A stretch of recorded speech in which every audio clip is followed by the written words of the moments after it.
Hello guys, कैसे हैं आप सब गाइस। आई होप आप सब ठीक होंगे गाइस। मेरा नाम है अब्दुल और स्वागत है आपका अपने यूट्यूब चैनल करंट फार्मेसी में। तो गाइस, आज की जो वीडियो है इसमें आज हम बात करने वाले हैं जो बी फॉर्म फोर्थ सेम में एक सब्जेक्ट है फार्माकोलॉजी फर्स्ट, उसी के मैं आपको मोस्ट इंपॉर्टेंट क्वेश्चन बताने वाला हूँ।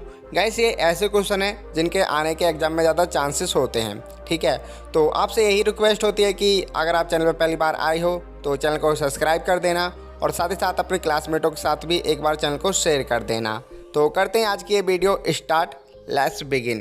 तो देखिए गाइस, जो हमारे यहाँ पे फर्स्ट क्वेश्चन है वह है what are the different route of drug administer with example.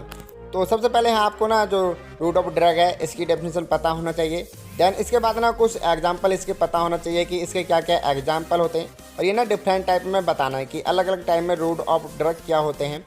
तो गाइस, ये आपके जो 5 मार्क्स के क्वेश्चन होते हैं उसमें आ जाता है। अगर ये उसमें नहीं आया तो आपके जो 2 मार्क्स के क्वेश्चन होते हैं इसमें रूट ऑफ ड्रग की जो डेफिनेशन है वो ज़रूर आती है। तो एक बार इस क्वेश्चन को ज़रूर पढ़ लेना कि रूट ऑफ ड्रग क्या होते हैं, इसके एग्जाम्पल क्या होते हैं और इसमें क्या क्या डिफरेंस होता है, ठीक है। और गाइस, जो हमारा नेक्स्ट क्वेश्चन है वह है explain the different membrane transport system with example. तो सबसे पहले आपको यहाँ पे यही बताना है कि ट्रांसपोर्ट सिस्टम क्या होता है। देन उसके बाद ना इसके डिफरेंट मेम्ब्रेन बताने हैं, अलग अलग मेम्ब्रेन ट्रांसपोर्ट सिस्टम क्या होता है और उसके एग्जाम्पल देने हैं। तो गाइस, ये आपके जो 5 मार्क्स के क्वेश्चन होते हैं उसमें आ जाता है, उसमें पूछ लेता है कि क्या होता है हमारा डिफरेंट ट्रांसपोर्ट सिस्टम और उसके एग्जाम्पल क्या होते हैं। तो काफ़ी इजी है, आपके टीचरों ने इसके बारे में ज़रूर पढ़ाया होगा। और गाइस, आपसे भी यही रिक्वेस्ट होती है कि जो मैं आपको क्वेश्चन बता रहा हूँ इन्हें एग्जाम देने से पहले एक बार ज़रूर पढ़ लेना। और गाइस हाँ, एक बात और कि मैंने वीडियो के डिस्क्रिप्शन में और भी क्वेश्चनों का लिंक दिया है जो मोस्ट इंपॉर्टेंट है। तो आप वाली जो PDF है वो डाउनलोड कर लेना ताकि आपकी अच्छे से तैयारी हो पाए। और गाइस, जो हमारा अब नेक्स्ट क्वेश्चन है वो है write the principle and mechanism of drug action.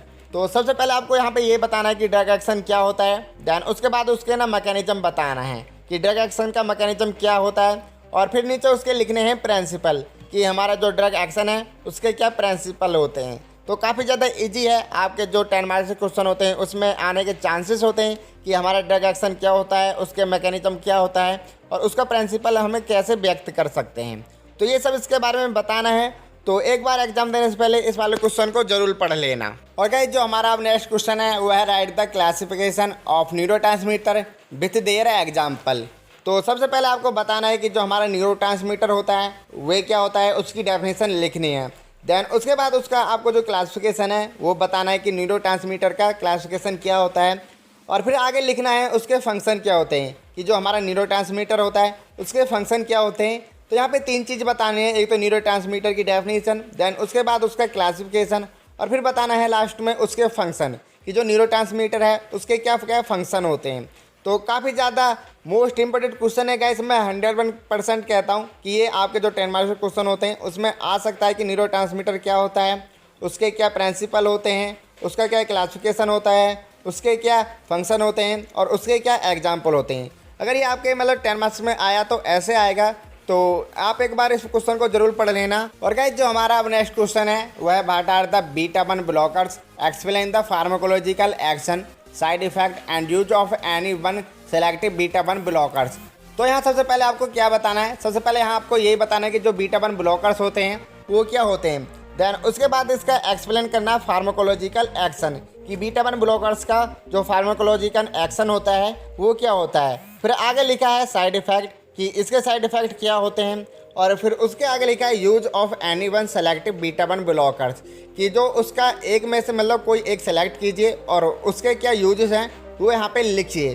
तो काफ़ी ज़्यादा लॉन्ग इंपॉर्टेंट क्वेश्चन है, यानी ये लॉन्ग में आ सकता है। तो आपको एक बार यहाँ पे मैं बता दूँ कि सबसे पहले आपको बताना है कि बीटा 1 ब्लॉकर्स क्या होते हैं, फिर उसका फार्माकोलॉजिकल एक्शन बताना है, फिर आगे लिखा है इसमें साइड इफेक्ट कि इसके क्या साइड इफेक्ट हैं, और फिर उसके आगे लिखा है use of any one selective beta 1 blockers कि आप कोई एक बीटा 1 ब्लॉकर सेलेक्ट करिए और उसका यूज लिखिए कि इसके कहाँ पर यूज होता है, कैसे यूज होता है, ये सब इसके बारे में डिटेल्स में बताना है। तो कैसे आपके 10 मार्क्स के जो क्वेश्चन होते हैं उसमें आ सकता है कि बीटा 1 ब्लॉकर्स की पूरी यहाँ पे एक तरह से हिस्ट्री है। तो आप ये वाला क्वेश्चन एक बार जरूर पढ़ लेना, ठीक है।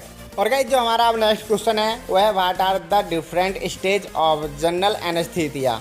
तो सबसे पहले आपको यहाँ पे एनेस्थीसिया जो है उसकी डेफिनेशन पता होना चाहिए कि हमारा जो जनरल एनेस्थीसिया होता है वो क्या होता है। तो फिर आगे इसमें लिखना है कि जो different stage of general anaesthesia होता है वो क्या होता है। तो ये आपके जो 5 मार्क्स के क्वेश्चन होते हैं उसमें आ जाता है। अगर ऐसे नहीं आया तो आपकी इसकी जो डेफिनेशन है जनरल एनेस्थीसिया की, आपके जो 2 मार्क्स के क्वेश्चन होते हैं उसमें ज़रूर लिखने को आती है कि जो जनरल एनेस्थीसिया है उसकी क्या डेफिनेशन होती है। अगर इसके डिफरेंट स्टेज पूछता है तो ये आपके जो 5 मार्क्स के क्वेश्चन होते हैं उसमें आ जाता है कि what are the different stage of general anaesthesia. तो काफ़ी ज़्यादा मोस्ट है, एक बार पढ़ लेना एग्जाम देने से पहले। और गाइस जो हमारा अब नेक्स्ट क्वेश्चन है वो है write the classification of barbiturate, explain the mechanism of action, pharmacological and use of barbiturate. तो सबसे पहले आपको यहाँ पे ये बताना है कि जो बारबिचूरेट होता है उसकी क्या डेफिनेशन होती है। दैन उसके बाद इसका क्लासिफिकेशन लिखना है कि बारबिचूरेट का क्लासिफिकेशन क्या होता है। फिर यहाँ पे लिखा है एक्सप्लेन द मैकेनिज्म कि इसका मैकेनिज्म ऑफ एक्शन क्या होता है।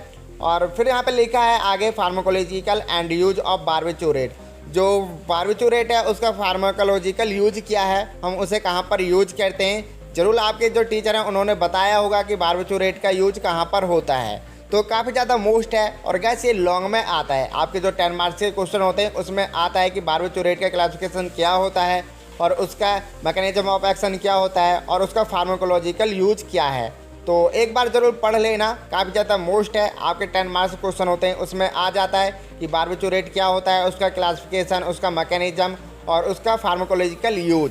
ठीक है। और गाइस जो हमारा अब नेक्स्ट क्वेश्चन है वह है explain the pharmacological side effect and use of alcohol. तो सबसे पहले आपको ये पता होना चाहिए कि अल्कोहल क्या होता है। फिर यहाँ पे बताना है कि उसके फार्माकोलॉजिकल साइड इफ़ेक्ट क्या होते हैं, कि जो अल्कोहल है उसके फार्माकोलॉजिकल साइड इफ़ेक्ट क्या हैं। और फिर आगे लिखा है एंड यूज और उसके यूजेस क्या हैं।